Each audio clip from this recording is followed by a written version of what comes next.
இன்னைக்கு நான் உங்ககிட்ட சொல்ல போறது லவ் அண்ட் டெத் அப்படின்ற ஒரு இங்கிலீஷ் வெப் சீரிஸோட தமிழ் எக்ஸ்பிளனேஷன் தான் சொல்ல போறேன். இந்த வெப் சீரிஸோட ஒன்லைன் என்னன்னா, ஒரு குடும்ப பெண் அவங்க கணவரை விட்டுட்டு வேற ஒரு நபர் கூட அஃபேர்ல இருக்காங்க. இந்த அஃபேர் மேட்டர் தெரிஞ்சதுக்கு அடுத்தது ரெண்டு குடும்பத்துக்குள்ளேயும் எந்த மாதிரி பிரச்சனைகள் வரப்போகுது அப்படின்றதான் இந்த வெப் சீரிஸோட மீதி கதை. இந்த வெப் சீரிஸ 18 வயசுக்கு மேற்பட்டவங்க மட்டும் பாருங்க. அதுக்கு கீழே இருக்கிற யாரா இருந்தாலும் நான் சொல்ல போற கதையை மட்டும் கேட்டுக்குங்க. மத்தபடி எந்த ஒரு அடல்ட் சினிமே உங்ககிட்ட காட்ட போறது கிடையாது. இந்த வெப் சீரிஸ்ல மொத்தம் 7 எபிசோடு இருக்கு. டெய்லி ஒரு எபிசோட் உங்ககிட்ட சொல்லி இந்த கதையை கூடிய சீக்கிரம் முடிக்க முயற்சி பண்றேன். அதுக்கு நீங்க எனக்கு சப்போர்ட் பண்ணா மட்டும் போதும். சரி, இன்னைக்கான வீடியோக்குள்ள போறதுக்கு முன்னாடி இந்த சேனலை யாராச்சும் மொத வாட்டி பார்த்துட்டு இருக்கீங்கன்னா உங்களுக்கு பிடிச்சிருந்தா மட்டும் சப்ஸ்கிரைப் பண்ணி கொஞ்சம் சப்போர்ட் பண்ணுங்க. டெலிகிராம்ல ஃபாலோ பண்ணாதவங்க ஃபாலோ பண்ணிக்கிங்க. நீங்க கேட்கிற படங்கள் வெப் சீரிஸ் எல்லாம் நம்ம டெலிகிராம் சேனல்ல காத்துட்டு இருக்கு. வாங்க இன்னைக்கான வீடியோக்குள்ள போயிடலாம். இந்த சீரிஸோட தொடக்கத்திலே 1980 ஜூன் மாதம் 13ஆம் தேதி இருக்க ஒரு வீட்டை காட்டுறாங்க. அந்த வீட்டுக்குள்ள போனா வீடு முழுக்க நிறைய ரத்த கரைகள் இருக்கு. யாரோ ஒருத்தவங்க இறந்து கிடக்குறாங்க. அவங்க ஆனா பெண்ணா அப்படின்ற எதுவுமே நமக்கு தெரியாது. ஏன் இந்த வீட்டுக்குள்ள அவங்க கொடூரமா இறந்து கிடக்குறாங்க? இந்த கதையை நம்ம முழுசா தெரிஞ்சுக்கிறதுக்கு 1978 வரைக்கும் போக வேண்டியிருக்கு. இப்ப 2 வருஷத்துக்கு முன்னாடி ஒரு சர்ச்சை காட்டுறாங்க. அல்ல ஹீரோயின் கேண்டி பாட்டு பாடிட்டு இருக்காங்க. ஹீரோனுக்கு கல்யாணம் ஆயிட்டு ஒரு புருஷன் இருக்காரு. புருஷன் பொண்டாட்டி 2 பேருக்குள்ளயும் சரியான ஒரு ஒத்துழைப்பு கிடையாது. 2 பேருமே செக்ஸுவலா ரொம்ப தவறு பண்ணிட்டாங்க போல இருக்கு. சொந்த வீட்லயே 2 பேரும் பிரிஞ்சு வாழ்ந்துட்டு இருக்காங்க. சண்டே பிரேயர் முடிஞ்ச கடுத்தது குடும்பமா உட்கார்ந்து சாப்பிட்டு இருக்கும் போது ஆலன் அப்படின்ற ஒருத்தரை அறிமுகப்படுத்துறாங்க. ஆலன் தான் இந்த சீரிஸ்ல முக்கியமான ஒரு கேரக்டர். சொல்ல போனா சீரிஸோட ஹீரோவே இவர் தான். ஆலனுக்கும் கல்யாணம் ஆயிட்டு ஒரு பொண்ணு இருக்கா. அவங்க பொண்டாட்டி பேரு. இவங்க 2 பேரும் என்ன பேசுறாங்க அப்படின்றத அவங்க பொண்ணு ஒட்டு கேட்டுட்டு இருக்காங்க. அதுக்கு ஹீரோன் என்ன பண்றாங்க, அவங்க பொண்ணை அதட்டி போய் படிக்க சொல்றாங்க. இந்த ஜாக்கி அப்படின்ற லேடி யாருன்னா, இந்த வாலிபால் மேட்ச் நடத்த போறோம்னு சொல்லி பேசிக்கிட்டாங்களா இந்த ஊதியம் குழு, அந்த டீம்ல முக்கியமான ஒரு லீடர் இவங்க தான். இவங்க புருஷன் வேற ஒரு பெண் கூட அஃபேர்ல இருக்கான்னு சொல்லி தெரிஞ்சுக்கிட்டு டைவர்ஸ் வாங்கிட்டு நான் வேற ஊருக்கு போறேன், அது உங்ககிட்ட சொல்லிட்டு போலாம் அப்படின்றதுக்காக வந்தேன்றாங்க. இதை கேட்டவொடனே ஹீரோனுக்கு செம்ம அதிர்ச்சியா இருக்கு. இப்ப நம்ம இந்த காலகட்டத்துல டைவர்ஸ் அஃபேர் அப்படின்றது சர்வசாதாரணமா இருந்தாங்க அப்படின்றதுக்காக இந்த பதவி விலக்கிட்டு போறாங்க. நம்மளுக்கான அடுத்த டீம் லீடர் யார் அப்படின்றத கூடிய சீக்கிரம் நம்ம கண்டுபிடிப்போம் அப்படின்னு சொல்லிட்டு போறாரு. அடுத்ததா சண்டே அன்னைக்கு வாலிபால் மேட்ச் நடக்குது. இந்த சர்ச்சில் இருக்கிற எந்த குடும்பத்தை சேர்ந்த யார் வேணாலும் இந்த மேட்ச்ல கலந்துக்கலாம். குறிப்பா இந்த பிளே பண்றது ஹீரோன் தான் டீம் லீடர் மாதிரி. ஹீரோனோட ஹஸ்பண்டும் ஆலனோட பொண்டாட்டி 2 பேருமே வெளில உட்காந்து இந்த மேட்சை சீரியஸா பார்த்துட்டு இருக்காங்க. இல்லையே எனக்கு இந்த மேட்ச் பிடிக்காது, அதனால தான் நான் வேடிக்கை பார்த்துட்டு இருக்கேன் அப்படின்ற மாதிரி சொல்லி சமாளிச்சிட்டாங்க. இப்ப மேட்ச் விறுவிறுப்பா நடந்துட்டு இருக்கு. அப்படி நடந்துட்டு இருக்கும் போது ஹீரோன் மேல ஆலன் தெரியாதனமா விழுந்துட்டாரு. அப்ப ஹீரோனுக்கு அவதான் கையை கொடுத்து காப்பாத்தி எழுப்பிலாம் விடுறாரு. அப்ப ஹீரோனுக்கு ஆலன் தெரியாதனமா மேல விழுந்துட்டாரு. அவர் தான் கையை கொடுத்து தூக்கி விட்டாரு. அவர் உடம்புல இருந்து ஒரு வித்தியாசமான ஸ்மெல் எனக்கு வந்துச்சு. இதுக்கு முன்னாடி அந்த ஸ்மெல்ல நான் எங்கேயுமே வாசனை பிடிச்சது கிடையாது. ஒரு வித்தியாசமான அனுபவத்தை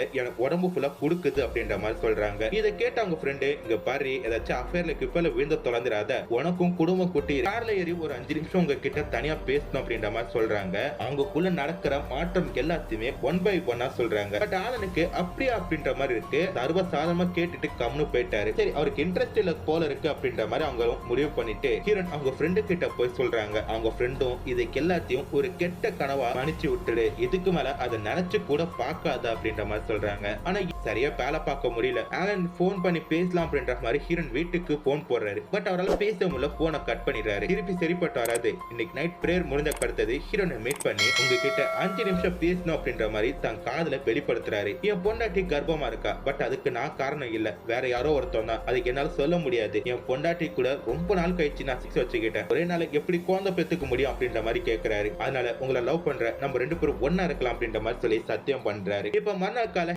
ஜாக்கி லேடி என்ன பண்றாங்க, ஹீரோனை மீட் பண்ணி எனக்கு டைவர்ஸ் ஆயிட்டு நான் வெளியூர் போறேன், அதை பத்தி பேசலான்றக்காக தான் உன் வீட்டுக்கு வந்தான் அப்படின்றாங்க. 2 பேருமே சமாதானமா பேசிட்டு இருக்காங்க. அப்ப வீட்டோட போன் அடிக்குது. ஹீரோன் போன்ல யார் அப்படி சொல்லி பார்த்தா ஆலன். நம்ம 2 பேரும் ஒன்னா இருக்கிறது சரிப்பட்டு வராது, நான் என்ன பண்றேன் ஒரு ஹோட்டல்ல சொல்றேன், அந்த ஹோட்டலுக்கு வந்துரு அப்படின்ற மாதிரி சொல்லி போனை கட் பண்றாரு. ஹீரோனுக்கு ரொம்ப சந்தோஷமா இருக்கு. பட் பின்னாடி ஒருத்தவங்க இருக்காங்க அப்படின்றக்காக வேற யாருக்கிட்டோ பேசிட்டு இருக்கிற மாதிரி பேசிட்டு இருக்காங்க. இந்த பொண்ணு ஏதோ தப்பான பாதையில போயிட்டு இருக்கா அப்படின்ற மாதிரி ஜாக்கிக்கு தெரியுது. அட்வைஸ் பண்ணிட்டு போறாங்க. இப்ப ஹீரோனுக்கு என்ன பண்றாங்க, அவரு சொன்ன ஹோட்டலுக்கு போறாங்க. அங்க போயிட்டு லிஸ்ட் போட்டு லவ் பண்ணிட்டு இருக்காங்க. நம்ம அஃபேர்ல இருக்கோம் அப்படின்றது நம்ம 2 பேருக்கு மட்டும்தான் தெரியணும். ஃபேமிலியோட நம்ம மீட் உல்லாசமா இருக்கலாம், பட் நம்ம ஃபேமிலிக்கு இந்த விஷயம் கடுகளை கூட தெரியக்கூடாது, நம்மள சார்ந்து இருக்கவங்களுக்கும் இது தெரியக்கூடாது அப்படின்ற மாதிரி லிஸ்ட் போட்டு லவ் பண்றாங்க. பட் இருந்தாலும் அவங்க புருஷன் கூட ரொம்ப அக்கறை காட்டுறாங்க. அவர்கிட்ட பேசலாம் அப்படின்ற மாதிரி போனாலும் ஹீரோனை பார்க்காம டிவி பார்த்துட்டு இருக்காரு. இதனால ஹீரோன் சோகப்பட்டுட்டு இருக்காங்க. இப்ப ஹீரோன் ரொம்ப ஹாட்டான ஒரு ட்ரெஸ் போட்டுட்டு அங்க போறாங்க. அங்க போயிட்டு அவருக்கு சாப்பாடு கொடுக்குறாங்க. ரெண்டு பேருமே சாப்பிட்டு முடிச்சதுக்கு அடுத்தது 1 மணிக்கு இருக்காங்க. ஹீரோன் ரொம்ப நாள் கழிச்சு சந்தோஷமா குளிச்சிட்டு இருக்காங்க. இப்ப அப்படியே கட் பண்ணா 2 வருஷம் கழிச்சு காட்டுறாங்க 1980. ஹீரோன் அதே ஷவர்ல குளிச்சிட்டு இருக்காங்க. ஆனா அவங்க உடம்பு முழுக்க ரத்த கரையா இருக்கு. யாரையோ பொண்ணு குளிச்சிட்டு இருக்கிற மாதிரி தெரியுது. இங்க திருப்பி 1978ல ஒரு ஹோட்டலை காட்டுறாங்க. அங்க இருக்கிற பாத்ரூம்ல ஹீரோன் ரொம்ப சந்தோஷமா குளிச்சிட்டு இருக்காங்க. காரணம் என்னன்னா ரொம்ப நாள் கழிச்சு அவங்க சம்பவம் பண்ணிருக்காங்க. அந்த சந்தோஷத்துல குளிச்சிட்டு இருக்கும் போது அந்த இடத்துக்கு ஆலன் வராரு. எனக்கு டைம் ஆயிட்டு, நான் வீட்டுக்கு போனோம், நீங்க கொஞ்சம் சீக்கிரம் குளிச்சுட்டு வந்தீங்கன்னா நான் குளிச்சிட்டு கிளம்புவேன் அப்படின்ற மாதிரி சொல்றாரு. அதுக்கு ஹீரோன் என்ன பண்றாங்க, என்ன சார் நம்ம 2 பேரும் 1 மணாவே இருந்துட்டோம், குளிக்கிறதுல என்ன பாகுபாடு, வாங்க நம்ம 2 பேரும் குளிக்கலாம் அப்படி சொல்லிட்டு 2 பேருமே ஒன்னா குளிச்சிட்டு இருக்கிறத காட்டிட்டு இருக்காங்க. இப்ப அப்படியே கட் பண்ணா மறுநாள் கால சர்ச்சை காட்டுறாங்க. இந்த ஜாக்கி வெளியூர் போறனால அங்க பிரிவு உபச்சாரம் நடந்துட்டு இருக்கு. சோ அதுல கூட ஹீரோ அண்ட் ஹீரோயின் 2 பேருமே சைட் அடிச்சிட்டு இருக்காங்க. ஆட்டம் பாட்டம் கொண்டாட்டம் அப்படி சொல்லிட்டு எல்லாமே சந்தோஷமா போயிட்டு இருக்கு. கடைசியா ஜாக்கி வந்து ஸ்பீச் பண்ண போறாங்க. என்னோட புருஷனுக்கு வேற பெண் கூட அஃபேருக்கு இருக்கறனால தான் நான் இந்த பதவியை விட்டு விலகிட்டு வேற ஊருக்கு போறேன். எனக்கு பத்தி என் பொறுப்பை எல்லாத்தையும் பாத்துக்கிறதுக்கு இந்த பையனை நியமனம் பண்றேன் அப்படி சொல்லிட்டு ஒரு சின்ன பையனை காட்டுறாங்க. பாக்குறதுக்கே சின்ன பையனா இருக்கான். இவ எப்படி இந்த வேலை எல்லாம் செய்வான்னு சொல்லிட்டு ஆலனோட பொண்டாட்டி சண்டை போட்டுட்டு இருக்காங்க. ஆனா ஹீரோ அண்ட் ஹீரோயின் 2 பேருமே 2 லுக்கு விட்டுட்டு இருக்காங்க. இத பார்த்த உடனே ஆலன் பொண்டாட்டிக்கு சமக்கம் வந்து, நான் இங்க கத்திட்டு இருக்கேன், நீங்க என்ன 2 பேரும் பேசிட்டு இருக்கீங்க அப்படின்ற மாதிரி ஆலன்ட்ட கேக்குறாங்க. என்னது நாங்க 2 பேரும் பேசிட்டு இருக்கோமா, அடியே நீ கத்திட்டு இருக்க, எப்படி சமாதானம் பண்ணிட்டு போலாம் நான் யோசிச்சுட்டு இருக்கேன், வா வீட்டுக்கு போலாம் அப்படி சொல்லிட்டு வீட்டுக்கு கூட்டு போறாரு. இப்ப அப்படியே கட் பண்ணா மறுநாள் வேற ஒரு ஹோட்டல்ல 2 பேரும் மீட் பண்றாங்க. டெய்லி ஒரே ஹோட்டல்ல மீட் பண்ணா மாட்டிப்போன்னு சொல்லிட்டு ஆலன் போட்ட ஒரு பிளான். அப்ப ஹீரோயின் என்ன பண்றாங்க, உன் பொண்டாட்டி எதுக்கு ஏன் இப்படி கோவப்படுறா அப்படின்னும் போது, என் பொண்டாட்டி மாசமா இருக்கா அதனாலதான் இப்படி கோவப்பட்டு இருக்கா, பட் அதுக்கு நான் காரணம் கிடையாது, என் பொண்டாட்டி மாசமா இருக்கான்னு சொல்லிட்டு 2 பேருமே வந்து பார்த்தா ரெகுலரா மீட் பண்றாங்க, ரெகுலரா சம்பவம் பண்றாங்க. ஹீரோயின் இதை எல்லாத்தையுமே அவங்க ஃப்ரெண்டு கிட்ட சொல்லிட்டு இருக்காங்க. இதெல்லாம் நமக்கு தேவையில்லை விட்டுடு அப்படின்ற மாதிரி அட்வைஸ் பண்ணிட்டு இருக்காங்க. ஹீரோயின் அது எதுவுமே கேட்க மாட்டாங்க. இதுக்கு நடுவுல தான் ஹீரோக்கு லைட்டா ஒரு ஆக்சிடென்ட் ஆயிடும். அதனால ஹாஸ்பிட்டல்ல இருப்பாரு. டாக்டர் எல்லாம் செக் பண்ணி பார்த்துட்டு ஒண்ணு இல்ல அப்படின்ற மாதிரி அனுப்பி விட்டுறாங்க. அடுத்ததா ஹீரோயின் ஹீரோ கிட்ட ஒரு கேள்வி கேட்கறாங்க. உன் பொண்டாட்டி எதுக்கு எடுத்தாலும் ஏன் கோவப்பட்டு இருக்கா, அது மட்டும் இல்லாம அவ எப்படி அஃபேல இருந்தான்னு சொல்லி நீ கண்டுபிடிச்ச அப்படின்ற மாதிரி கேக்குறாங்க. அதுக்கு ஆலன் சொல்றாரு, நான் கண்டுபிடிக்கல, அவளே தான் என்கிட்ட சொன்னா, அவ காலேஜ் ஸ்டூடெண்ட் கூடயே அஃபேலுக்கு இருந்திருக்கா, நான் ட்ரிப் இருந்தேன் 2 நாள் பிசினஸ் காரணமா, அந்த நேரத்துல அவ வீட்டுக்கு கூட்டு வந்து தப்பு பண்ணிருக்கா, அதனால குழந்தை உண்டாயிட்டு அதை என்கிட்ட சொல்லிட்டு அவ மனசை கஷ்டப்பட்டு, பட் எனக்கு அது சரியா பிடிக்கல, அதனால அவளை பேச்சுவார்த்தைக்கு மட்டும்தான் பொண்டாட்டி, மத்தபடி அவ எனக்கு பொண்டாட்டி இல்லைன்னு சொல்லி ஒதுக்கி வச்சுட்டா அப்படின்றாங்க. இதை கேட்டோன்னே ஹீரோனுக்கு வந்து குற்ற உணவா இருக்கு, நம்மளும் இந்த மாதிரி தப்பு பண்ணிட்டு இருக்கோமே அப்படின்னு சொல்லி யோசிக்கிறாங்க. அதை மறைக்கிறதுக்காக 2 பேருமே டீம் பார்க்கு போயிட்டு புருஷன் பொண்டாட்டி மாதிரி சுத்தி பார்த்துட்டு இருக்கத காட்டுறாங்க. கட் பண்ணா ஆலன் பொண்டாட்டி கர்ப்பமா இருக்காங்கல்ல, அதுக்காக சின்னதா ஒரு பார்ட்டி நடக்குது. அந்த பார்ட்டில நிறைய பேர் நிறைய கிஃப்ட்ஸ் கொடுக்கறாங்க. அதனால ஆலன் பொண்டாட்டி சந்தோஷமா இருக்காங்க. ஆனா ஹீரோயின் என்ன பண்றாங்க, தொடர்ந்து ஆலனை மீட் பண்ணி சம்பவம் பண்ணிட்டு இருக்காங்க. ஆலனுக்காக ஹீரோயின் கர்ப்பமாயிடுவாங்கன்னு வேற பயமா இருக்கு, பட் அதை கண்டுக்கவே இல்லை. ஆலன் குடும்பமும் ஹீரோயின் குடும்பமும் நெருங்கிய சொந்தக்காரங்க, அதனால எப்ப பார்த்தாலும் 2 பேரும் பேசிட்டு தான் இருப்பாங்க. ஒரு நாள் ஆலன் என்ன பண்றாரு, ஹீரோனை மீட் பண்ணி, இது எப்படி உன்கிட்ட சொல்றேன்னு தெரியல, மனசுக்கு கொஞ்சம் கஷ்டமா தான் இருக்கு, இப்ப என் பொண்டாட்டி 9 மாத நிரபாத கருப்பணி, அவருக்கு குழந்தை பிறக்கிற வரைக்கும் நம்ம 2 பேரும் இந்த ரிலேஷன்ஷிப்ல பிரேக் எடுத்துக்கலாம் அப்படின்ற மாதிரி சொல்றாங்க. ஹீரோயின் சரி அப்படின்ற மாதிரி அனுப்பி வைக்கிறாங்க. அடுத்த மாசமே ஆலனுக்கு ஒரு சூப்பரான குழந்தை பிறக்குது. அந்த குழந்தைக்கு பேர் வைக்கிற பார்ட்டி நடக்குது. அப்போ கூட ஹீரோயின் போயிட்டு நம்ம 2 பேரும் எப்போ மீட் பண்ணலாம் அப்படின்ற மாதிரி கேக்குறாங்க. அதுக்கு ஆலன் என்ன பண்றாரு, கூடிய சீக்கிரம் மீட் பண்ணலாம், இப்ப நான் இந்த குழந்தைய பாத்துக்கிறதுக்காக என் மாமியார் வீட்டுக்கு போறேன், போயிட்டு எப்போ வரும்னு தெரியல, ஆனா கண்டிப்பா நம்ம 2 பேரும் மீட் பண்ணலாம் அப்படின்ற மாதிரி சொல்றாரு. ஹீரோனுக்கு நீங்க போயிட்டு வாங்க அப்படின்ற மாதிரி முகத்துல சந்தோஷமா சொன்னாலும் உள்ளுக்குள்ள பத்திக்கிட்டு வருது. இவங்க 2 பேரால முன்ன மாதிரி ரெகுலரா அடிக்கடி மீட் பண்ணி பேச முடியல. ஒரு நாள் நைட்டு ஹீரோனோட ஹஸ்பண்ட் என்ன பண்றாரு, ஹீரோன் கிட்ட அவர் லவ் மேட்டரை பத்தி சொல்றாரு. உன காதலிச்சு தான் கல்யாணம் பண்ண, உன அந்த நிலவுக்கு சாட்சியா தான் கல்யாணம் பண்ண, இப்ப பாரு நம்ம 2 பேருக்குள்ளயும் அந்நியமே இல்ல, ரொம்ப கஷ்டமா இருக்கு அப்படின்ற மாதிரி பேசுறாரு. ஹீரோனுக்கு நைட்டு ஃபுல்லா தூக்கமே இல்ல, அவங்க புருஷனுக்கு ஏதோ துரோகம் பண்றோமே அப்படின்ற மாதிரி யோசிச்சு படுத்துட்டு இருக்காங்க. இப்ப அப்படியே கட் பண்ணா மறுநாள் காலைல ஹீரோ கிட்ட இருந்து ஒரு போன் கால் வருது. நம்ம ஃபர்ஸ்ட் மீட் பண்ணோம்ல அந்த இடத்துக்கு வீட்டுக்கு பான்னு சொல்லிட்டு ஹீரோயின் அந்த இடத்துக்கு போறாங்க. கேண்டி, இது உன்கிட்ட நான் எப்படி சொல்றேன்னு தெரியல கேண்டி. என் பொண்டாட்டி கூட இப்ப நான் ரொம்ப சந்தோஷமா இருக்கேன். அந்த குழந்தை பிறந்ததுக்கு அடுத்தது எல்லாம் பாரிட்டு நீனு நானும் நிரந்தரமா பிரேக்கப் பண்ணிக்கலாம் அப்படின்ற மாதிரி சொல்றாங்க. அதோட என் பொண்டாட்டி கிட்ட மேரேஜ் என்கவுண்டர் பத்தி பேசியிருக்கேன், அவரும் ஒத்துக்கிட்டா அப்படின்றாங்க. மேரேஜ் என்கவுண்டர்னா ஒண்ணும் கிடையாது, நாங்க குற்ற உணர்ச்சியில இருக்கோம், எங்க தவறெல்லாம் மன்னிச்சிட்டு திருப்பி கல்யாணம் பண்ணி வைங்க அப்படின்றதான் அவங்க ஏத்துக்கிட்டாங்கன்றாங்க. ஹீரோயின் இதை கேட்டு சோகமா இருக்காங்க. நம்ம எப்பயும் போல ஃப்ரெண்டா மட்டும் இருக்கலாம் அப்படின்ற மாதிரி சொல்றாரு ஹீரோயின் இதை எல்லாத்தையுமே அவங்க பெஸ்ட் ஃப்ரெண்டு கிட்ட சொல்லி புலம்பிட்டு இருக்காங்க. இப்ப அப்படியே கட் பண்ணா ஒரு பார்ட்டி நடக்குது. அந்த பார்ட்டி முடிஞ்சதுக்கு அடுத்தது மறுநாள் ஆலனுக்கு கல்யாணம் நடக்குது. அந்த கல்யாணத்துல குடும்பத்துல இருக்கிற எல்லாருமே சந்தோஷமா இருக்காங்க, ஹீரோனை தவிர. ஹீரோனுக்கு ஆலன் பொண்டாட்டிய பார்த்தா செம்ம கோவம் வந்துட்டு இருக்கு. நம்ம இருக்க இடத்துல அவ இருக்கா அப்படின்ற மாதிரி கோவப்பட்டு இருக்காங்க. இப்படியே சந்தோஷமா போயிட்டு இருக்குது. நான் ஏற்கனவே சொன்ன மாதிரி தான் ஆலன் குடும்பமும் ஹீரோயின் குடும்பமும் நெருங்கிய சொந்தக்காரங்க அப்படின்றனால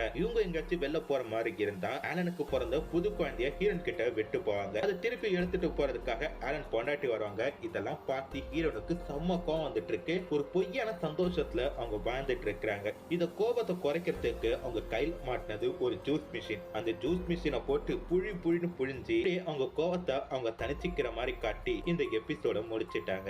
ஆரம்பத்திலே அக்டோபர் மாசம் 1979 காட்டுறாங்க. இப்ப ஆலன் அண்ட் ஹீரோயின் ரெண்டு பேருக்குள்ளயும் எந்த ஒரு அஃபேரும் கிடையாது. ரெண்டு பேருமே ஃப்ரெண்டா ஒரு இடத்துல மீட் பண்ணி பேச ஆரம்பிக்கிறாங்க. இங்க பாரு கேண்டி, நமக்குள்ள நடந்து முடிஞ்சு போயிட்டு அதே நினைச்சு நீ ஃபீல் பண்ணிட்டு இருக்காத, வேணும்னா நீ என்ன மாதிரியே ஒரு மேரேஜ் என்கவுண்டர் பண்ணிக்க அப்படின்ற மாதிரி கேட்கிறாரு. இப்ப அந்த கல்யாணத்தை பண்ணதுக்கு அடுத்தது நான் என் குடும்பத்தோட சந்தோஷமா தானே இருக்கேன், என் பையன் இருக்கான், அதுக்கு அடுத்து நான் ஒரு புள்ள பெத்துக்கிறது கூட பிளான் பண்ணிருக்கோம் அப்படின்ற மாதிரி எல்லாத்தையுமே சொல்றாரு. இதை கேட்ட உடனே கேண்டிக்கு சரி இவங்க சொல்றது சரிதான் போல இருக்கு, நம்மளும் இதை ட்ரை பண்ணி பார்க்கலாம் அப்படின்ற மாதிரி யோசிக்கிறாங்க. இப்ப வீட்டுக்கு போற ஒரு ஹோட்டலை பாக்குறாங்க.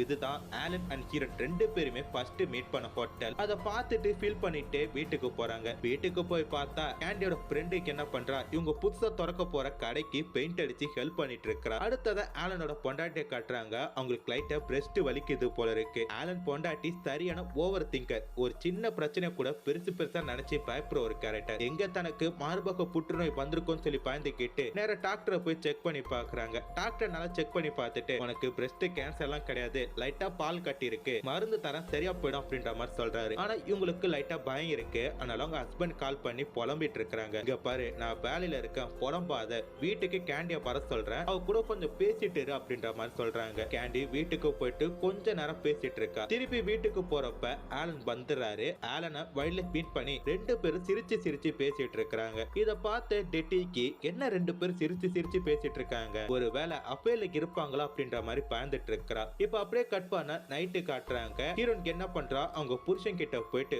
ஒரு நிமிஷம் டிவி ஆஃப் பண்ணுங்க, உங்க கிட்ட ஒண்ணு பேசணும், நம்ம ரெண்டு பேருக்குள்ளும் சரியான ஒத்துழைப்பு கிடையாது, நம்ம வேணும்னா ஆலன் மாதிரி மேரேஜ் என்கவுண்டர் பண்ணிக்கலாம் அப்படின்ற மாதிரி சொல்றாங்க. இது அவங்க ஹஸ்பண்டும் சரிமா நம்ம ரெண்டு பேரும் பண்ணிக்கலாம் அப்படின்ற மாதிரி சொல்றாரு. ஆனால் சர்ச்சில் போயிட்டு இந்த விஷயத்தை பத்தி சொல்லும் போது அங்க இருக்கிற ஃபாதர் உங்க ரெண்டு பேருக்குள்ளும் இருக்கிற நிறை குறைகளை லெட்டரா எழுதி பரிமாறிக்கீங்க, ஒரு வாரத்துக்கு இப்படி தொடரட்டும், அடுத்து இதை பத்தி பேசிக்கலாம் அப்படின்ற மாதிரி சொல்லி அனுப்பி வைக்கிறாரு. ஹீரோனுக்கு இருக்கிற மிகப்பெரிய பிரச்சனை அவங்க புருஷன் கூட தப்பு பண்றதுதான். அது தடப்பட்டு போனனால தான் இவங்க குளிக்க இருக்கிற பிரச்சனைகள் ஆரம்பிச்சது. ஆமாமா, கல்யாணமான கத்து ரெகுலரா போனோம், இப்போ குறைஞ்சு போயிடுச்சுல, சரிமா அதை மாத்திக்க முயற்சி பண்ற அப்படின்ற மாதிரி சொல்றாரு.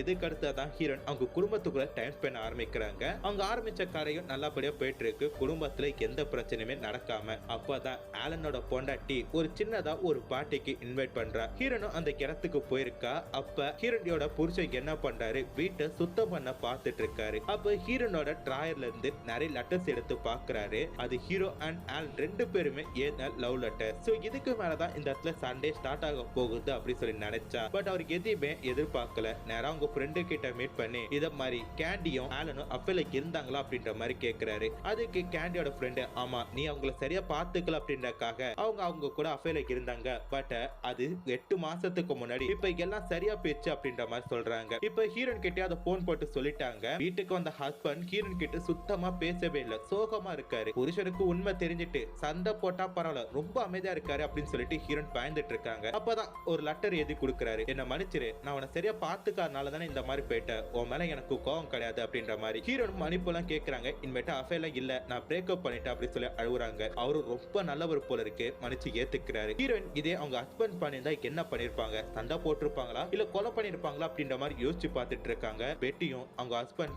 அஃபேல இருக்கிற நினைச்சு செம்ம கோவத்துல இருக்கிறா. இப்ப அப்படியே கட் பண்ண ஆலன் என்ன பண்றாரு, பிசினஸ் ட்ரிப் போலாம் அப்படின்ற மாதிரி பேசிட்டு இருக்காரு. ரெண்டு பசங்களை பத்தி உன்னால பாத்துக்க முடியாது, பையனை நீ பச்சிக்கோ, மகளை கேண்டி வீட்ல விட்டு அப்படின்ற மாதிரி சொல்லிட்டு அவரு ட்ரிப்புக்கு போறாரு. ஹீரோயின் இப்போ சர்ச்சில் இருக்கிறாங்க. அந்த சர்ச்சில் பிரேயர்லாம் முடிஞ்ச கடுத்தது ஒரு ஸ்விம்மிங் கிளாஸ் ஆரம்பிக்குது. ஆலன் பொண்ணுக்கு ட்ரெஸ்ஸே கிடையாது. சரி நான் வீட்டுக்கு போய் ட்ரெஸ் எடுத்து வரேன், அது வரைக்கும் எல்லாம் சில்லா இருங்க அப்படின்ற மாதிரி போறாங்க. இப்ப ட்ரெஸ் கேட்டு நேரம் ஆலன் வீட்டுக்கு போறாங்க. அங்க போயிட்டு டெட்டி கூட கொஞ்ச நேரம் பேசிட்டு இருக்காங்க. அவங்க புதுசா ஒரு நாய் வாங்கியிருக்காங்க. அந்த நாய் கூட கொஞ்ச நேரம் விளையாண்டுட்டு அப்படியே இந்த ட்ரெஸ் பத்தி கேசிட்டு இருக்காங்க. சரி வீட்டுக்கு போறதுக்கு முன்னாடி உன்கிட்ட ஒண்ணு கேட்கணும், நீ என் புருஷன் கூட அஃபேர்ல இருந்த அப்படின்ற மாதிரி டெட்டி கேக்குறா. ஹீரோயின் ஃபர்ஸ்ட் ஆமா அப்படின்ற மாதிரி சொல்லிட்டாங்க. பட் நாங்க ரெண்டு பேரும் பிரேக்கப் பண்ணிக்கிட்டோம். இது நடந்து 8 மாசம் வரை இருக்கும். இப்ப நானும் என் புருஷன் கூட உங்கள மாதிரி மேரேஜ் என்கவுண்டர் பண்ணிக்க போறோம் அப்படின்ற மாதிரி சொல்றாங்க. இதை கேட்டோன்னே பெட்டிக்கு லைட்டா கோவம் வருது. கொஞ்சம் வெயிட் பண்ண பாரு அப்படின்ற மாதிரி டாய்லெட் பக்கம் போறாங்க. ஐயோ உண்மையை சொல்லிட்டாமே, ஏதாச்சும் பிரச்சனை வந்துருமா அப்படின்ற மாதிரி ஹீரோயின் பயந்துட்டு இருக்கும் போது பெட்டி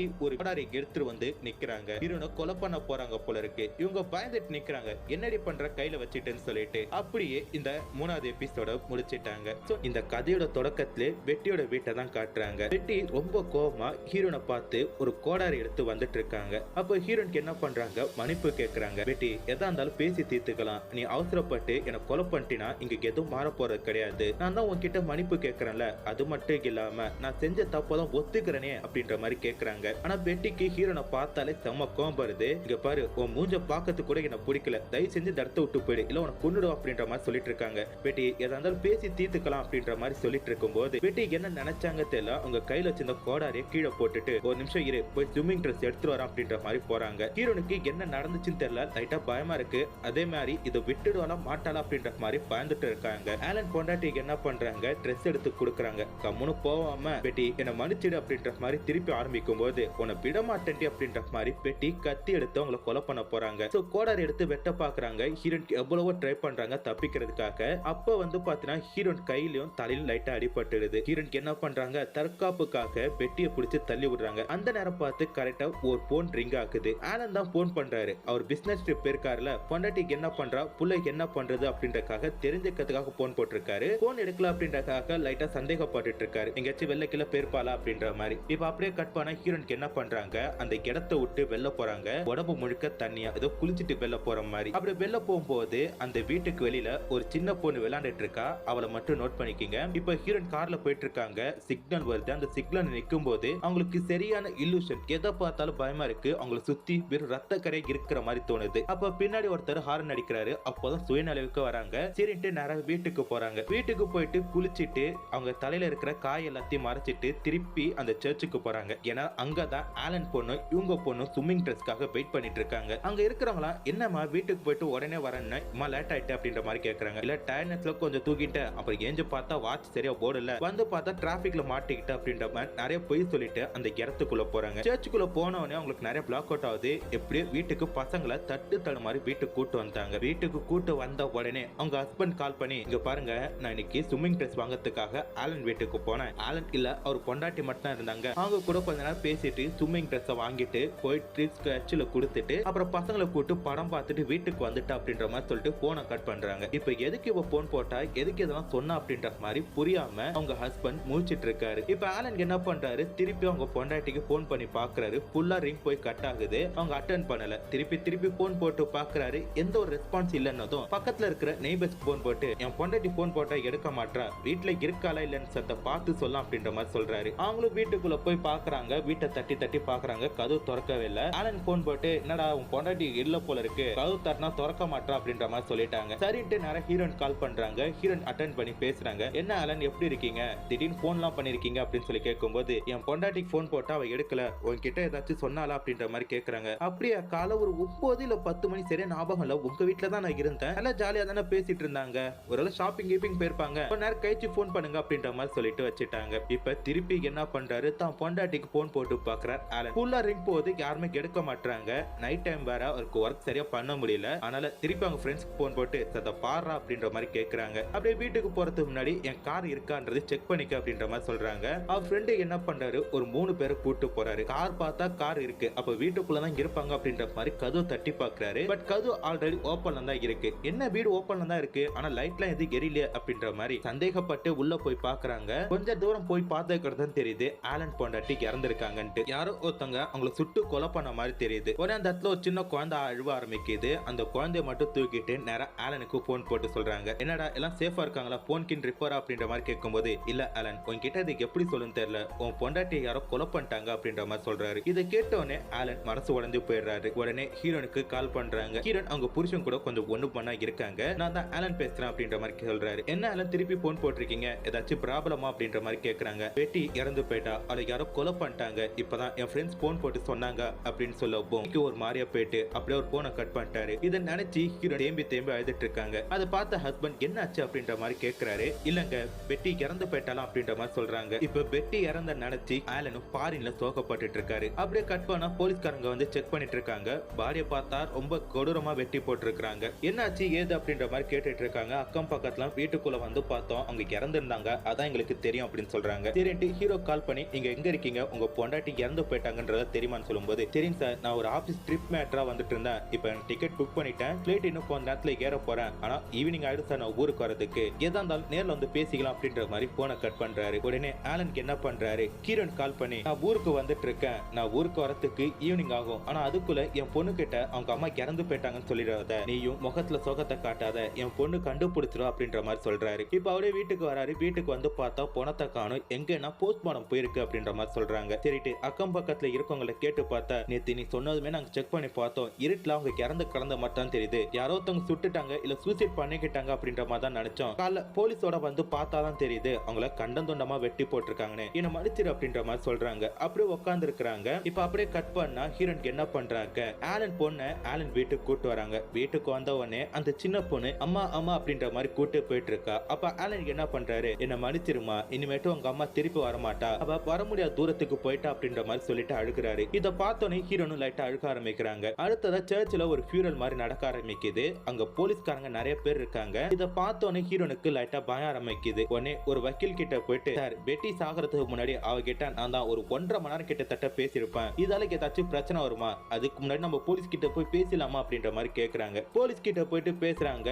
நீங்க அவங்களுக்கு எப்ப மீட் பண்ணீங்க அப்படின்னும் போது, கொலை நடக்கிறதுக்கு காலையில பார்த்தோம் சார், ஒரு 9 இல்ல 10 மணி இருக்கு, டைம் சரியா தெரியல, அன்னைக்கு வாட்ச் கூட ஓடல, அவங்க கிட்ட நல்லா நார்மலா தான் பேசிட்டு இருந்தா, அவங்களும் ஜாலியா தான் பேசிட்டு இருந்தாங்க, அவங்க பொண்ணோட ஸ்விம்மிங் ட்ரெஸ் வாங்கிட்டு நான் வீட்டுக்கு வந்துட்டேன், அதுக்கடுத்து நிறைய சர்ச்சுக்கு போயிட்டு அந்த பொண்ணுக்கு போட்டு நீச்சல் போட்டியில கலந்துக்கிட்டா அப்படின்ற மாதிரி சொல்றாங்க. சரி மேடம் ஏதாச்சும் தான் நாங்க கூப்பிடுறோம் அப்படின்ற மாதிரி சொல்லி அனுப்பி வச்சிட்டாங்க. இப்ப அப்படியே கட் பண்ணா திருப்பி பியூரல் நடக்கத காட்டுறாங்க. அது நடந்து முடிஞ்சதுக்கு அடுத்தது ஹீரோவை திருப்பி விசாரணை பண்றாங்க. உங்களுக்கும் உங்க பொண்டாட்டிக்கு ஏதாச்சும் பிரச்சனையா, உங்க பொண்டாட்டி உங்ககிட்ட ஏதாச்சும் பர்சனலா ஷேர் பண்ணாங்களா அப்படின்ற மாதிரி கேக்குறாங்க. இல்ல சார் எனக்கு என் பொண்டாட்டிக்கு பிரச்சனை கிடையாது, நாங்க இப்பதான் திருப்பி மேரேஜ் என்கவுண்டர் பண்ணிக்கிட்டோம், எங்க கூட்ட எந்த ஒரு ப்ராப்ளமும் கிடையாது, மூணாவதா ஒரு குழந்தை பெத்துக்கலான்னு கூட சொன்னா, ஆனா அதுக்குள்ள யாரோ ஒருத்தர் கொன்னுட்டாங்க அப்படின்ற மாதிரி சொல்றாரு. ஆனா ஒரு சின்ன மனஸ்தாபம் மட்டும் எங்களுக்குள்ள இருந்துச்சு, கொஞ்ச நாளைக்கு முன்னாடி என் பொண்டாட்டி அவ காலேஜ்ல படிக்கிற ஒரு ஸ்டூடெண்ட் கூட சம்பவம் பண்ணிருக்கா, ஆனால அவங்க 2 பேருக்கும் அஃபேர் இருந்திருக்கு, அது வரைக்கும் எனக்கு தெரியும், அப்பதான் அவ மேல கொஞ்சம் கோவத்துல இருந்தேன், இப்ப அந்த கோவம் சுத்தமா இல்ல சார் அப்படின்ற மாதிரி சொல்றாங்க. சரிப்பா உனக்கு ஏதாச்சும் அஃபேர் இருந்துச்சா அப்படின்ற மாதிரி கேக்குறாங்க. நல்லா யோசிச்சு பார்த்த ஆலன் என்ன பண்றாரு, இல்ல சார் எனக்கு அப்படி இந்த அஃபேரிங் இல்ல அப்படின்ற மாதிரி சொல்றாரு. சரி நீ வீட்டுக்கு போ, ஏதாச்சும் ஒண்ணுன்னா நாங்களை கூப்பிடுவோம் அப்படின்ற மாதிரி சொல்றாங்க. நைட்டு ஆலனுக்கு ஃபுல்லா மனசு குற்ற உணர்ச்சியில துடிச்சிட்டு இருக்கு. ஏதோ தப்பு பண்ணிட்டோமே, என் பொண்டாட்டி இந்த அஃபேரை மட்டும் சொல்லிட்டோம், எனக்கு இருந்த அஃபேரை சொல்லி அப்படின்ற மாதிரி வருத்தப்பட்டு இருக்காரு. உடனே அந்த போலீஸ்கார் கால் பண்ணி, சார் நான் நேத்து உங்ககிட்ட ஒரு பொய் சொல்லிட்டேன், நான் ஒரு பொண்ணு கூட அஃபேர்ல இருந்தா சார், ஆனா அது என் பொண்டாட்டிக்கு தெரியாது அப்படின்றாரு. சரிப்பா நீ ஏதோ ஒரு பொண்ணு கூட அஃபேர்ல இருந்துன்னு சொன்னீல, அது யார் அப்படின்ற மாதிரி போலீஸ் கேக்குறாங்க. அந்த பொண்ணு பேரு கேண்டி சார் அப்படின்னு சொல்லி ஹீரோயின் பேரை சொல்றாரு. அப்படியே ஹீரோயின் என்ன பண்றாங்க, மூச்சிட்டு இருக்கிற மாதிரி காட்டி இதோட இந்த 4வது எபிசோட முடிச்சிட்டாங்க. ஸ்டார்டிங்ல ஹீரோனை காட்டுறாங்க. ஹீரோயின் ரொம்ப நார்மலா கிச்சன்ல வேலை பார்த்துட்டு இருக்காங்க. ஆனா அவங்க மைண்ட் ஃபுல்லா டெட்டி இறந்து போனதை பத்தி யோசிச்சுட்டு இருக்காங்க. அப்ப ஹீரோயின் ஹஸ்பண்ட் வந்து, என்னமா எதையோ யோசிச்சுட்டு இருக்க, என்ன விஷயம் அப்படின்ற மாதிரி கேக்குறாங்க. அது ஒண்ணு இல்லங்க, அவங்க இறந்து போனாங்களே டெட்டி, அவங்கள பத்தி நினைச்சிட்டு இருக்கேன், அது ஞாபகமா இருக்கு அப்படின்ற மாதிரி சொல்லி சமாளிச்சிடுறாங்க. கட் பண்ணா போலீஸ்காரங்க என்ன பண்றாங்க, ஆலனை திருப்பி விசாரிக்க ஆரம்பிக்கிறாங்க. ஏன்னா நேத்து நைட்டு தான் அஃபேர் மேட்டரை பத்தி போலீஸ்கார்ட்ட சொல்லிருப்பாரு, யார் கூட நீ அஃபேர்ல இருந்தா அப்படின்ற மாதிரி கேக்குறாங்க. கேண்டி சார், கேண்டி வந்து என் ஒய்ஃபோட பெஸ்ட் ஃப்ரெண்டு, அடிக்கடி என் வீட்டுக்கு வந்துட்டு போவா, அப்ப பழக்கம் ஏற்பட்டு அவ கூட நான் அஃபேர்ல இருந்தேன், எங்க அஃபேர் வந்து கிட்டத்தட்ட 1 வருஷம் நீடிச்சது, ஆனா கடைசியா ஒரு 10 மாசமா அவளுக்கும் எனக்கு எந்த சம்பந்தமும் கிடையாது, நாங்க அஃபேரை பிரேக்கப் பண்ணிக்கிட்டோம், அவ கூட ஃப்ரெண்டா தான் பழகிட்டு இருக்கோம், இது என் பொண்டாட்டிக்கு தெரியாது, தெரிஞ்சு ஒருவேளை சூசைட் பண்ணிக்கிட்டாளா அப்படின்ற மாதிரி தெரியல அப்படின்ற மாதிரி சொல்றாங்க. சரி உனக்கும் கேண்டிக்கும் அஃபேர் இருக்குன்னா நீ ஏன் பொண்டாட்டியை கொண்டிருக்க வாய்ப்பு இருக்க கூடாது அப்படின்ற மாதிரி போலீஸ்காரங்க கேக்குறாங்க. இதை கேட்டவனே ஆலன் அதிர்ச்சி ஆகுறாரு. மண்டலம் ஒரு மாறியா போகுது. சரி என்ன சார் சொல்றீங்க? நான் எப்படி சார் என் பொண்டாட்டியை கொலை பண்ணிருப்பேன்? நாங்க தான் 3வது புள்ள பெத்துக்கிறதுக்கே ஆசைப்பட்டோம்ல, அதுக்கு எதுக்கு என் பொண்டாட்டியை நான் கொல்லணும்? அது மட்டும் இல்லாம என் பொண்டாட்டி இறந்து போன டைம்ல நான் பிசினஸ் ட்ரிப்புக்காக வெளியூர்ல இருந்தேன் அப்படின்ற மாதிரி சொல்றாரு. சரிப்பா, ஏதாச்சும் ஒரு பிரச்சனைனா நான் கூப்பிடுவோம், கேண்டியை விசாரிச்சுட்டு உனக்கு கூப்பிடுறேன் அப்படின்ற மாதிரி போலீஸ்காரங்க ஆலனை அனுப்பிடுறாங்க. கட் பண்ணா ஹீரோயின் வீட்டு வேலை பார்த்துட்டு இருக்காங்க. அப்போ போலீஸ்காரங்க கால் பண்றாங்க. இந்த மாதிரி போலீஸ் ஸ்டேஷன்ல இருந்து பேசுறோம், ஒரு சின்ன விசாரணைக்கு நீங்க வரணும், உங்க ஃபிங்கர் பிரிண்ட் ஐ டெஸ்ட்லாம் தேவைப்படுது அப்படின்ற மாதிரி சொல்றாங்க. ஹீரோனுக்கு என்ன பண்றாங்க, போலீஸ் ஸ்டேஷன் போறாங்க. அங்க போயிட்டு டெஸ்ட் எல்லாம் எடுத்து முடிச்சதுக்கு அடுத்தது விசாரணைக்காக உட்கார வைக்கிறாங்க. எல்லா டெஸ்ட்டும் முடிஞ்சிட்டு நான் வீட்டுக்கு போலாமா அப்படி சொல்லி கேட்கும்போது, எங்க போறீங்க? இனிமேட் தான் உங்ககிட்ட கேள்வி கேட்கணும். நீங்களும் ஆலனும் கள்ளத்தொடர்புல இருந்தனால தான் டெட்டி இறந்து போயிட்டாங்க அப்படின்னு எங்களுக்கு தெரியும். நீங்க தான் டெட்டியை கொலை பண்ணீங்களா அப்படின்ற மாதிரி கேட்கறாங்க. இதை கேட்டவொடனே ஹீரோனுக்கு ஒரு மாரியா போயிட்டு, என்னடா இவங்க உண்மையை கண்டுபிடிச்சிட்டாங்களா அப்படின்ற மாதிரி பயந்துட்டு இருக்காங்க. அது மட்டும் இல்லாம ஒரு ஜூனியர் போலீஸ்க்கு என்ன பண்றாரு, உன் ஃப்ரெண்டோட புருஷன் கூட அஃபேர் இருந்திருக்கே, உனக்கு வெக்கமா இல்லையா அப்படின்ற மாதிரி தரக்குறைவா பேசுறாரு. இதை கேட்ட சீனியர் ஆபீசருக்கு என்ன பண்றாரு, ஏண்டா ஒரு பெண் கிட்ட இப்படியா பேசுவ, அவங்க கிட்ட மன்னிப்பு கேளு, அப்படி இந்த இடத்தை விட்டு காலி பண்ணு அப்படின்ற மாதிரி சொல்றாங்க. அந்த போலீஸ்காரங்க என்ன பண்றாரு, அந்த இடத்தை விட்டு போறாரு. இப்ப ஹீரோயின் கிட்ட திருப்பி கேட்டுட்டே இருக்காங்க, இங்க பாருப்பா, நீ உண்மையை சொல்லிட்டினா இந்த பிரச்சனை அப்படியே முடிச்சலாம். உனக்கு 1 வருஷம் இல்ல 2 வருஷம், ஏன் குறைஞ்சபட்சம் 5 வருஷமாச்சும் தண்டனை கிடைக்கும். அதை விட்டுட்டு நீ கம்முனுக்கு இருந்தினா நாங்க கண்டுபிடிச்சினா உனக்கு கேஸ் ரொம்ப தூரம் போகுமா, உண்மையை ஒத்துக்க அப்படின்ற மாதிரி சொல்றாங்க. இல்ல நான் கொலை பண்ணவே இல்லை, நீங்க வீணா என் மேல பழி தூக்கி போட போறீங்க, என்ன நினைச்சிட்டு இருக்கீங்க அப்படின்ற மாதிரி சொல்லி ஸ்ட்ராங்கா பேசிட்டு இருக்காங்க. பட் போலீஸ்காரங்களுக்கு ஹீரோன் மேல ஒரு சந்தேகம் இருக்கு. நீ போவ என்னைக்கு இருந்தாலும் பாட்டிப்பா அப்படின்ற மாதிரி போலீஸ்காரங்க ஹீரோனை அனுப்பி வைக்கிறாங்க. ஹீரோனுக்கு பயம் அதிகமாயிட்டு அதனால ஒரு வக்கீல மீட் பண்ணி பேச போறாங்க. கேஸ் விஷயம் கொஞ்சம் கிரிட்டிக்கல் அப்படின்றனால அவங்க ஹஸ்பண்ட வெளில நிக்க வச்சுட்டு வக்கீல் ஹீரோன் கிட்ட பேசுறாங்க. இங்க பாரு, என் கிட்ட உண்மையை பறைக்காம சொல்லணும் அப்படின்ற மாதிரி சொல்றாங்க.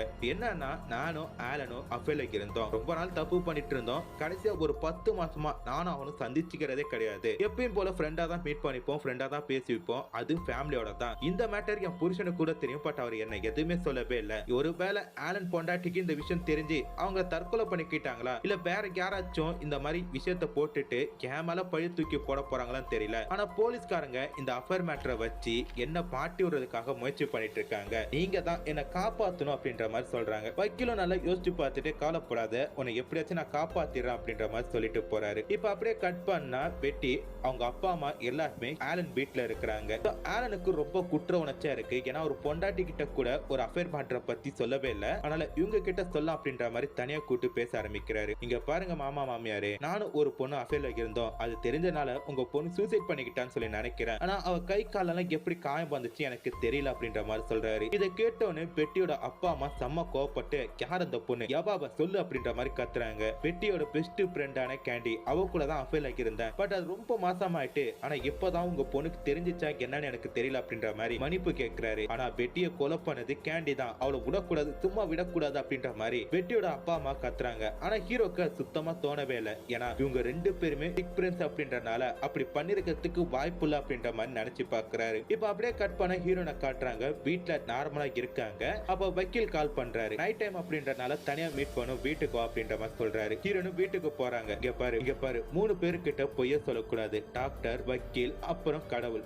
இந்த 3 பேர்கிட்ட உண்மையை மட்டும்தான் சொல்லணும். இப்ப நான் ஒரு வக்கீலா கேட்கிறேன், உண்மையை சொல்லு அப்படின்ற மாதிரி சொல்றாரு. என்ன உண்மை? அதான் சொல்லிட்டேன், நானும் அவனும் அஃபேர்ல இருந்தோம், அதை அவன் பொண்டாட்டிக்கு தெரிஞ்சுட்டு சூசைட் பண்ணி செத்துருக்கலாம், இல்ல வேற யாராச்சும் அவளை கொலை பண்ணிருக்கலாம், இதான் நடந்திருக்கும் அப்படி சொல்லும் போது, இதை கொலை பண்ணது ஆலன் தான், எனக்கு நல்லா தெரியும் அப்படின்ற மாதிரி திருப்ப சொல்லிட்டு இருக்கிறாரு. எனக்கு கொலை பண்ணது யார் எனக்கு நல்லா தெரியும் அப்படின்ற மாதிரி கேண்டி கத்துறாங்க. உனக்கு தெரியும்னா யாரு சொல்லு அப்படின்ற மாதிரி கேட்கும்போது, அவளை கொலை பண்ணதே நான் தான் அப்படின்றாங்க. இதை கேட்டோன்னே வக்கீலுக்கு ரொம்ப ஷாக் ஆயிட்டு, கேஸ் ரொம்ப சீரியஸா தான் இருக்கு, இதை பத்தி யாருக்கும் தெரியக்கூடாதுன்னு சொல்லிட்டு ரூமோட கதவு ஜன்னல் எல்லாத்தையும் சாத்தி ஸ்கிரீன் போடுறாரு. இங்க பாரு, திருப்பி கேக்குற, நீ தான் கொலை பண்ணியான்னு கேக்குறாரு. ஆமா, அவ என்ன கொலை பண்ண பார்த்தா நான் அவளை கொலை பண்ணிட்டேன், ஏன் தற்காப்புக்கு தானே கொலை பண்ண, இதுல ஏதாச்சும் பிரச்சனை இருக்கா அப்படி சொல்லி கேட்கிறா. பிரச்சனை கிடையாது, பட் இதை யாருக்கிட்டையும் முன்னாடி சொல்லிருக்க அப்படின்னு போது யாருக்கிட்டையும் சொல்ல அப்படின்றாங்க. ஓகே, இதுக்கு யாருக்கிட்டையும் திருப்பி சொல்லிடாத, நான் பாத்துக்கிறேன்னு சொல்லிட்டு ஹீரோனை அனுப்பி வைக்கிறாங்க. இப்ப அப்படியே கட் பண்ணா போலீஸ் சார்பா ஹீரோ அண்ட் ஹீரோன் 2 பேருக்கிட்டுமே உண்மையான டெஸ்ட் எடுத்துட்டு இருக்காங்க. பொய் எது உண்மை எதுன்னு சொல்லிட்டு ஹீரோன் கிட்ட எதை கேட்டாலும் அவங்க எதை சொன்னாலும் பாசிட்டிவான பதில் தான் வந்துட்டு இருக்கு.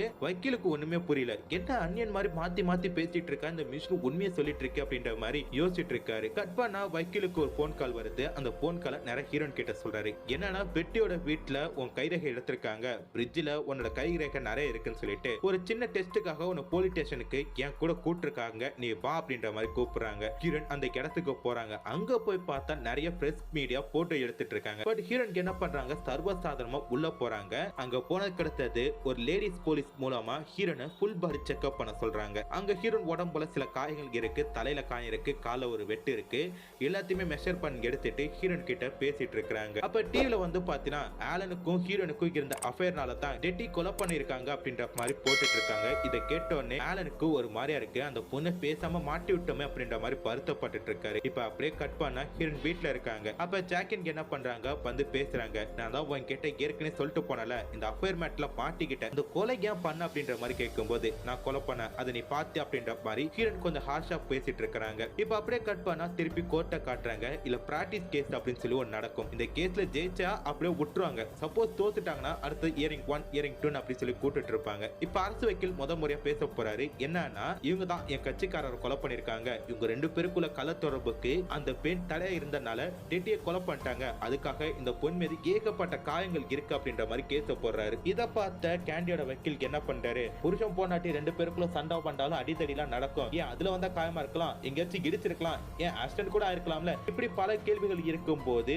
பெட்டிக்கும் இவங்களுக்கும் சண்டை நடந்துச்சுன்னு எப்படி சொல்லலாம் அப்படின்ற மாதிரி சொல்றாரு. இதை ரெண்டுத்தையுமே கேட்டு பார்த்த நீதிபதிக்கு என்ன பண்றாரு, அடுத்த வாரத்துக்கு கேஸை தள்ளி வைக்கிறார். ஆனா அதுக்கு முன்னாடி ஹீரோன் கிட்ட மனநல டாக்டரை செக் பண்ணி மருத்துவ சான்றிதழ் எடுத்துருவாங்க அப்படின்ற மாதிரி அனுப்பி வைக்கிறாங்க. இப்ப அப்படியே கட் பண்ணா ஒரு சைக்காலஜி டாக்டர் கிட்ட போயிட்டு ஹீரோனை விட்டுருக்காங்க. அவர் ஹிப்னாட்டிசம் பண்ற அப்படின்னு சொல்லிட்டு ஹீரோன்ட்ட அந்த டெட்டி இறந்து போன அந்த நேரத்துக்கு கூட்டு போறாரு. ஹீரோன் டெட்டியை பார்த்துட்டு அலறாங்க. அவங்க கோடாரியோட இருக்காங்க, அதை பார்த்து கத்த ஆரம்பிக்கிறாங்க. வெளில உட்காந்து இந்த வக்கீலுக்கு ரைட்டு சைத்தான் சைக்கிள் வருது, இவக்கு எதையோ உன வளரிட்டா போல இருக்கு, இனி கடவுளால கூட இவளை காப்பாற்ற முடியாது அப்படின்ற மாதிரி யோசிச்சுட்டு இருக்காரு. சரிமா இப்ப நீ நார்மலுக்கு வா அப்படின்ட்டு டாக்டர், உனக்கு இப்ப 4 வயசு, அப்போ உனக்கு என்ன ஆச்சு, ஏதாச்சும் இன்சிடென்ட் ஞாபகம் இருக்கா அப்படின்ற மாதிரி கேக்குறாங்க. 4 வயசா இருக்கும்போது ஹீரோனுக்கு அடிபட்டு இருக்க போல இருக்கு. அவங்க அம்மா அவங்களை கூட்டு வந்ததை ஞாபகப்படுத்தி பார்த்து அலற ஆரம்பிக்கிறாங்க. உடனே வக்கீல் வந்து, என்ன நினைச்சிட்டு இருக்கீங்க, என் கட்சிக்காரோட போட்டு கொடுமை பார்த்துட்டு இருக்கீங்க, இந்த ஹிப்னாட்டிசம் அப்படின்றலாம் போய் என் கட்சிக்கார விடுங்க அப்படின்ற மாதிரி கேக்குறாங்க. இது ஹிப்னாட்டிசம் பொய்யா, இங்க பாரு அப்படி சொல்லிட்டு ஹீரோனை நார்மல் கொண்டு வந்துட்டு திருப்பி அவங்களை ஹிப்னாட்டிசம் பண்ணி அவங்களை ஊக்க வச்சு கொத்துறாரு. எந்த ஒரு சோதனையுமே கிடையாது. அது மட்டும் இல்லாம அவங்க கையில இருக்க முடி எல்லாத்தையுமே சாதாரணமா கூஸ் பம்ப்ஸ் வந்தா நிக்க வைக்கிற மாதிரி நிக்க வைக்கிறாரு. ஹிப்னாட்டிஸ்லாம் போயின்னு சொன்ன ஒரு தூக்கத்துல இருக்கவங்களோட கையை எப்படி நிக்க வைக்க முடியும், அவங்களோட முடி எப்படி நிக்க வைக்க முடியும் அப்படின்ற மாதிரி கேட்கிறாரு. சரி எல்லாம் உண்மைதான், சீக்கிரம் ரிப்போர்ட்டர் எழுதி கொடுங்க அப்படின்ற மாதிரி கேட்கிறாரு. இப்ப அப்படியே கட் பண்ணா ஹீரோ நார்மல் பண்ணிட்டாங்க. வக்கீல் கிட்ட போயிட்டு நான் ஏதாச்சும் உள்ள உளறிட்டேனா அப்படின்ற மாதிரி கேட்கறாங்க. நீ என்ன பண்ண ஏது பண்ண தெரியல, என்ன வெளில தான் உட்கார வச்சிருந்தாங்க, ஆனா 2-3 வாட்டி நீ கத்துன, எதா இருந்தாலும் நான் பாத்துக்கிறேன், நீ பயப்படாம வீட்டுக்கு போ அப்படின்ற மாதிரி அனுப்பி வச்சு இப்ப ஹீரோனுக்கு என்ன பண்றாங்க, வீட்டுக்கு வந்துட்டு அவங்க பசங்க கூட சாப்பிட்டுட்டு இருக்காங்க. அப்ப போன் கால் அடிக்குது. போன்ல யார் பேசுறா அப்படின்னு சொல்லிட்டு ஹஸ்பண்ட் போய் கேட்கிறாரு. வக்கீல் அப்படின்னும் போது நான் தான் கேண்டியோட ஹஸ்பண்ட் பேசுறேன் அப்படின்னும் போது, சார் உங்ககிட்ட பேசணும்னு சொல்லி தான் போனை போட்டேன், நல்ல வேலை நீங்களே எடுத்துட்டீங்க, உங்ககிட்ட ஒரு உண்மையை சொல்றேன், தயவு செஞ்சு வெளில யாருக்கிட்டையும் சொல்றாதீங்க, என்னன்னா டெட்டியை கொலை போனது உங்க பொண்டாட்டி தான், அவங்க தெரியாதனமா கொலை பண்ணிட்டாங்க, தயவு செஞ்சு அவங்கள்ட்ட எதையும் கேட்காதீங்க, அவங்க கொஞ்சம் சைக்காலஜியா பாதிக்கப்பட்டிருக்காங்க அப்படின்ற மாதிரி வக்கீல் சொல்லிட்டு இருக்காரு. அப்படியே ஒரு வீரப்பா தான் பொண்டாட்டியை பார்த்துட்டு இருக்காரு. பசங்க எல்லாரும் அம்மா ஸ்கூல் முழுக்க நீ தான் டெட்டி ஆண்டியை கொலை பண்றேன்னு சொல்லி பேசிட்டு இருக்காங்க, அது உண்மையா பொய்யான்னு சொல்லுமா, எங்களுக்கு எல்லாம் பயமா இருக்கு அப்படின்ற மாதிரி சொல்லிட்டு இருக்காங்க. பட் ஹீரோன் அதுக்கு எதுக்குமே பதில் சொல்லாம சாப்பிட்டுட்டு இருக்காங்க. அவங்க ஹஸ்பண்ட் ஒரு மாதிரி வேடா பார்த்துட்டு இருக்காரு. அப்படியே 5வது எபிசோட முடிச்சிட்டாங்க. இதோட தொடக்கத்துல ஹீரோனை தான் காட்டுறாங்க. ரொம்ப நார்மலா சமைச்சிட்டு இருக்காங்க. இன்னைக்கு தான் கேஸ்டோட ஃபர்ஸ்ட் இயர்னிங், அதனால மனசுக்குள்ள லைட்டா பயம் இருக்கு. அந்த பயத்தை போக்குறதுக்காக அவங்க ஃப்ரெண்டு ஆறுதல் சொல்லிட்டு இருக்காங்க. பயப்படாத, எல்லாமே உனக்கு சாதகமா தான் முடியும், நீ தான் கொலை பண்ணல அப்படின்ற மாதிரி 2 பேருமே பேசிட்டு இருக்கும் போது அந்த இடத்துக்கு வக்கீலோட அசிஸ்டன்ட் வராரு. அவரே தான் ஹீரோனை கோர்ட்டுக்கு கூட்டு போறாரு. உடனே ஹீரோன் தரப்புல இருந்து ஏதாச்சும் சொல்றீங்களா அப்படின்னு சொல்லி கேட்கும் போது ஹீரோனோட வக்கீல் ஒரு உண்மை ஹீரோன் தான் வெட்டிய கண்ட துண்டமா வெட்டி போட்டிருக்காங்கன்ட்டு. இதை கேட்டோடனே அங்க இருக்கிற எல்லாருமே பயத்திலையும் கொஞ்சம் ஆச்சரியத்தோடும் பார்த்துட்டு இருக்காங்க. ஆனா வக்கீலுக்கு என்ன சொல்றான்னா, இதுக்கு எல்லாமே நடந்தது தற்காப்புக்காகத்தான், முதல்ல என் கட்சிக்காரரை வெட்ட வந்தது பெட்டி தான், அவங்க கிட்ட இருந்து தடுக்கிறதுக்காக தான் இவங்க அவங்களை திருப்பி கொலை பண்ணிருக்காங்க. சோ இது வந்து இப்ப வக்கீலோட அசிஸ்டன்ட் என்ன பண்றாரு, எதுக்கு இந்த மாதிரி சொன்னீங்க, நம்மள நம்பி வந்தவங்களை ஏமாத்திட்டீங்களே அப்படின்ற மாதிரி சொல்றாரு.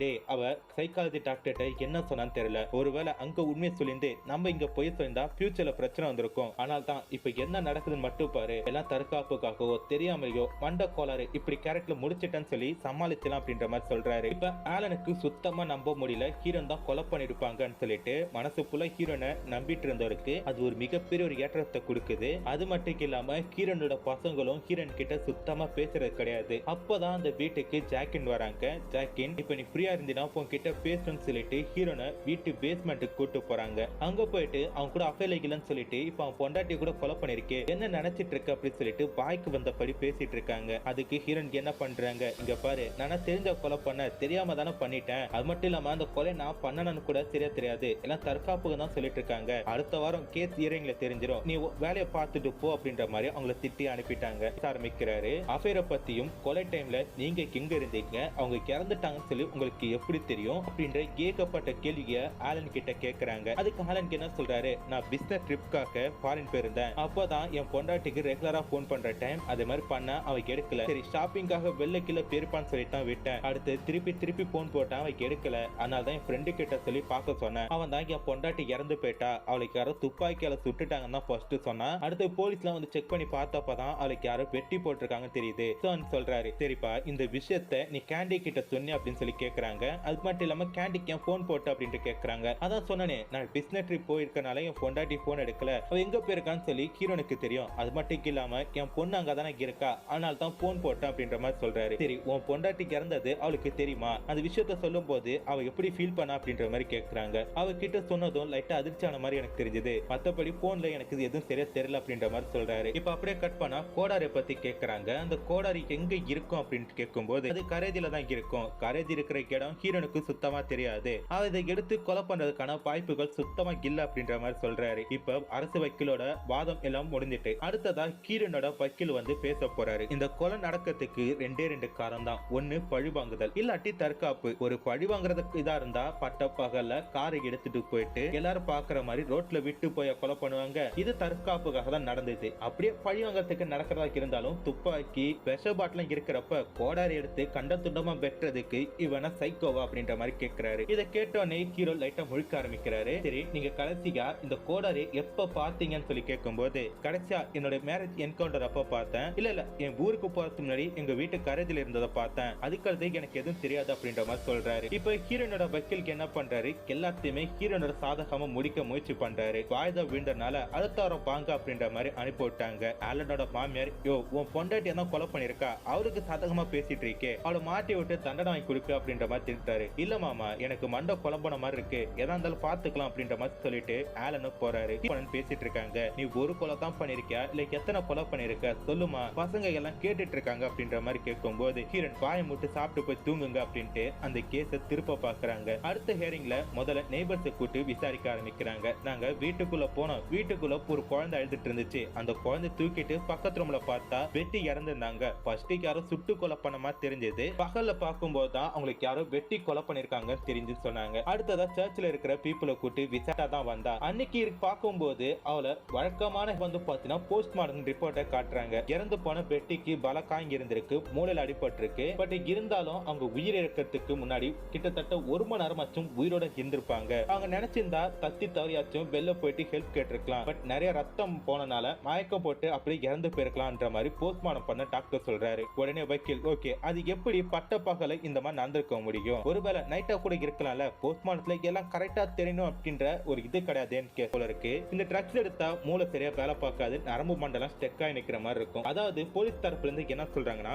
ஹீரோனை நாங்க செக் பண்ண வரைக்கும் அவங்க தலை நிறைய நீதிபதி கிட்ட போயிட்டு, ஐயா கொஞ்சம் தனிமையில பேசணும், காரணம் என் கட்சிக்கார ட்ரக் எடுத்திருக்காங்க, அது எடுத்ததுனால இப்ப அவங்க என்ன பேசுறோட தொடக்கத்தை லாயருக்கு கொடுக்கப்பட்ட அந்த 10 நிமிஷம் முடிஞ்சிட்டு இந்த பிரேக்ல ஹீரோன் கிட்ட எப்படியாச்சும் உண்மையை திக்கு திணறு இல்லாம சொல்லிடு, மத்ததை நான் பாத்துக்கிறேன்னு சொல்லியிருப்பாரு. ஆனா ஹீரோன் கண்ணு முன்னாடி வெட்டிய கொலை பண்ண கெடுத்தது அவங்க பணம் இருக்கும்ல, அதுவே வந்து போயிட்டு இருக்கு. ஆனா வக்கீலுக்கு என்ன பண்றாரு, எப்படியோ ஹீரோனை சுய நினைவுக்கு கூட்டு வந்துட்டாரு. இப்ப ஹீரோன் பேச ஆரம்பிக்கிறாங்க. ஜூன் 13, 1980 நான் ஆலன் வீட்டுக்கு ட்ரெஸ் எடுக்கிற விஷயமா போனேன். அன்னைக்கு ஆலன் வீட்டுல இல்ல, வெட்டி மட்டும்தான் இருந்தா. அவ கிட்ட நார்மலா தான் பேசிட்டு இருந்தேன். அவ புள்ளைய பார்த்தேன், அவ பழக்கிற நாய் கூட பேசிட்டு இருந்தேன். காப்பி போட்டு கொடுத்து நார்மலா தான் பேசிட்டு இருந்தா. திடீர்னு எங்களோட அஃபேர் மேட்டரை பத்தி கேட்டா. அவளுக்கு எப்படி இந்த அஃபேர் பத்தி தெரியும் தெரியல, ஒரு வேலை ஆலன் சொல்லிருப்பாரோ நினைச்சுக்கிட்டு, ஆமா நானும் புருஷன் அஃபேர்ல தான் இருந்தோம் அப்படின்ற உண்மையை சொல்லிட்டேன். இதை கேட்டுட்டு லைட்டா கோவப்பட்டவ, இரு ரெஸ்ட் ரூம் வரைக்கும் போயிட்டு வரேன்னு சொல்லிட்டு போனா. திடீர்னு கேரேஜ்ல இருந்து ஒரு கோடாரை எடுத்துட்டு வந்துட்டேன்னா. நான் அவ கிட்ட கெஞ்சிட்டேன், என்ன மன்னிச்சிரு, நான் தெரியாம பண்ணிட்டேன், நான் வேற ஊருக்கு போறேன், இனிமேட்டு உனக்கும் இதுக்கும் எந்த சம்பந்தம் இல்லை, என்ன மன்னிச்சு மன்னிச்சிரு அப்படின்ற மாதிரி கேட்டு பட் அவன் என்ன நினைச்சான்னு தெரியல என்ன கொலை பண்ண ட்ரை பண்ணா. ஆனா திடீர்னு மனசு மாறி இரு நான் ட்ரெஸ் எடுத்துருவான்னு சொல்லிட்டு அந்த ட்ரெஸ்ஸை கொடுத்தா. சரி என்ன மன்னிச்சிரு பேட்டி, இனிமேட்டு நான் இந்த மாதிரி செய்ய மாட்டேன்னு சொல்லி திருப்பி கேட்கும் போதுதான் அவ கோவப்பட்டு என்ன வெட்ட பாட்டா. நான் எவ்வளவு முயற்சி பண்ணேன், ஆனா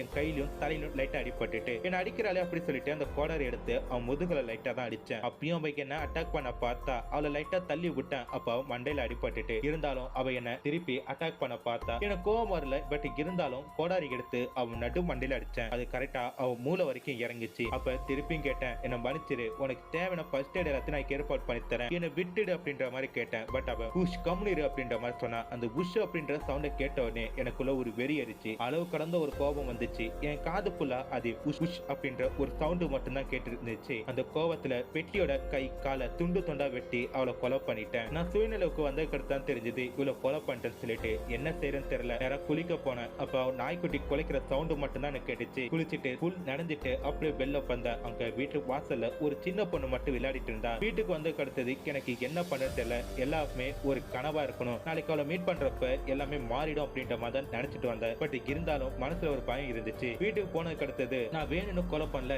எல்லாம் தற்காப்புக்கு தான் பண்ண அப்படின்ற மாதிரி யோசிச்சு பார்த்தேன். இப்ப ஹீரன் இதுக்கு எல்லாத்தையுமே கோர்ட்ல சொல்றாங்க.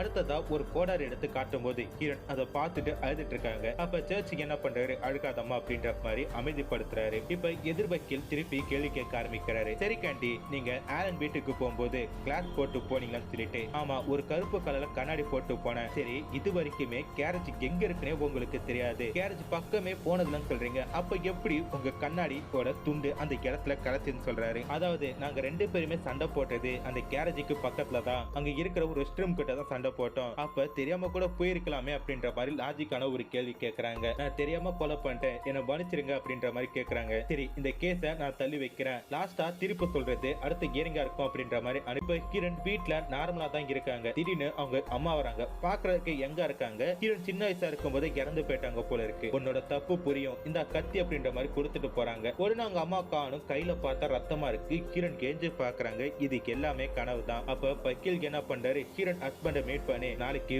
உங்களோட சாட்சி கேட்கறதுக்கு வாய்ப்பு இருக்கு, அதனால உங்க பொண்டாட்டி கிட்ட எதை தெரிஞ்சுக்கணுமோ நல்லா தெரிஞ்சுக்கீங்க அப்படின்ற மாதிரி சொல்லிட்டு போறாங்க. அதே மாதிரி கிரண் ஹஸ்பண்ட் கிட்டையும் கேட்கறாங்க, உங்க பொண்டாட்டி இந்த மாதிரி அஃபேர்ல இருக்கிற மேட்டர் உங்களுக்கு தெரியுமான்னு சொல்லி கேட்கறாங்க. கொஞ்ச நாளைக்கு முன்னாடி தான் தெரியும், அவளும் ஆலன் கேதி கிட்ட லவ் லெட்டரை பார்த்ததான் தெரியும், அவளை நான் சரியா பார்த்துறேன்னு நினைக்கிறேன், அவ கிட்ட போய் கேட்டேன், அவருக்கு என்ன மன்னிச்சுன்னு சொல்லி கேட்டா. என் பொண்டாட்டிய நான் அளவு கடந்து லவ் பண்ணேன், நாளைக்கு ஏத்துக்கிட்டேன் அப்படின்ற மாதிரி சொல்றாரு. சரின்ட்டு அடுத்ததா சைக்காலஜி டாக்டரை கூட்டு கேட்கறாங்க. அன்னைக்கு சைக்காலஜி ரூம்ல என்ன ஆச்சு அப்படின்ற மாதிரி கேட்கறாங்க. அவர் ஒரு ரிப்போர்ட்டை கொடுக்கறாரு. இந்த ரிப்போர்ட்டரை படிச்சு பார்க்கும்போது அங்க இருக்கிற எல்லாருக்குமே அதிர்ச்சியா இருக்கு. என்னன்னா கிரண் சின்ன வயசா இருக்கும் போது, அதாவது 4 வயசுல ஒரு பையன் கூட விளையாண்டுட்டு இருக்காங்க. இல்ல கிரண் ஜெயிச்சனால அந்த பையன் கோவத்துல கிரண் மண்டைய உடைச்சிடறான். மண்டை உடஞ்செல்லாம் ரத்த வெள்ளத்தை அவங்க அழுதுட்டு இருக்காங்க, கஷ்டப்படுறாங்க, வலியில துடிச்சிட்டு இருக்காங்க. அப்ப அவங்க அம்மா ஹாஸ்பிட்டல் போறல ஏய் ஷூ கம்முனு இருக்கேன் கத்திட்டு இருக்க அப்படின்ற மாதிரி சொல்றாங்க. இதை கேட்டோன்னே கிரணுக்கு மண்டையில ஒரு வெறி ஏறுது. அதே வார்த்தை தான் பெட்டின்னு சொல்லியிருக்கா. அந்த வார்த்தை கேட்டோன்னே அவங்க அம்மா மேல இருந்த கோபம், அந்த கோபம் தீர தீர